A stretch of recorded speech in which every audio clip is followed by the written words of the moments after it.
एक बार की बात है, एक राज्य का एक राजा बहुत ही लंबी यात्रा पर निकल रहा था। उस समय उस राजा को छोड़ने के लिए बहुत से दरबारी और आम जनता भी सीमा तक आए। उनमें से एक बुजुर्ग व्यक्ति भी था जो राजा के बहुत पास गया और राजा से कहा, राजा साहब, आप मेरी एक बात पूरी तरह याद रखिएगा। आपकी यह यात्रा ऐसे में बहुत ही मंगलमय होगी। तो राजा ने उस बुजुर्ग से कहा, बताइए महाशय, आपका जो भी बात है उसका मैं पूरी तरह पालन करूंगा। वह बुजुर्ग बोला, जब आप जंगल से गुजर रहे होंगे तो आपको मात्र 2 फीट का एक आदमी मिलेगा और आपको वह युद्ध के लिए ललकारेगा। आप उस आदमी को युद्ध में हराकर तुरंत ही मार दीजिएगा। बस ऐसा करने से आपकी यात्रा जरूर मंगलमय होगी। खैर, राजा सबकी शुभकामनाएं लेकर यात्रा पर निकल पड़ा। जैसे ही वह जंगल में प्रवेश किया, उसे सचमुच में ही 2 फुट का एक आदमी मिला और राजा साहब को युद्ध के लिए ललकारने लगा। राजा साहब भी युद्ध के लिए तैयार हो गए। दोनों राजा साहब और उस 2 फुट के आदमी में युद्ध हुआ, जिसमें राजा साहब जीत गए। खैर, दयालुतावश राजा साहब सोचे, इस 2 फुट के आदमी को जान से मारने में कोई फायदा नहीं है। अतः राजा साहब ने उस 2 फुट के आदमी को जान से नहीं मारा, उसकी जान बख्श दी और आगे बढ़े। राजा साहब अभी कुछ ही दूर निकले होंगे कि उन्हें पुनः वही 2 फीट वाला आदमी मिल गया, लेकिन अब की बार उसकी लंबाई 4 फुट की थी। वह एक बार फिर से राजा साहब को युद्ध के लिए ललकारने लगा। राजा साहब से रहा न गया।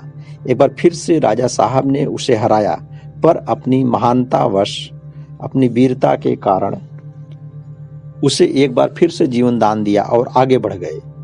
लेकिन जैसे ही राजा कुछ मील की यात्रा किए ही थे कि फिर से वही आदमी मिल गया, लेकिन अब तो वह 6 फुट का आदमी बन गया था, अर्थात राजा की लंबाई के बराबर।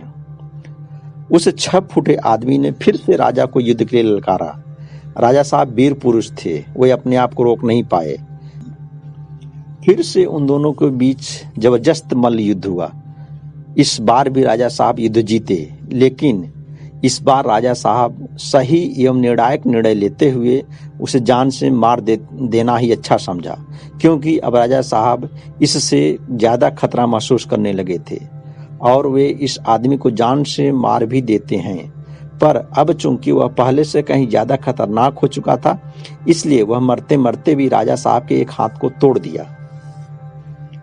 अब राजा साहब जब जब अपने टूटे हुए हाथ के दर्द को महसूस करते तो तब तब पछताते कि अगर उसे पहली बार में ही मार दिए होते, जबकि वह मात्र 2 फीट का था और उसे मारना बहुत ही आसान था, तो आज उनका यह हश्र न हुआ होता, अर्थात उनके हाथ न टूटे होते और उन्हें यह दर्द भी न सहना होता।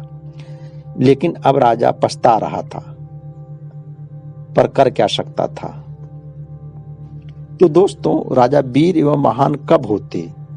जब वे उस 2 फुट के आदमी को ही मार देते, अथवा जब वह शक्तिशाली होकर 6 फीट का आदमी बनकर इनसे मल्लयुद्ध किया, जिसके कारण उनका एक हाथ भी टूट गया।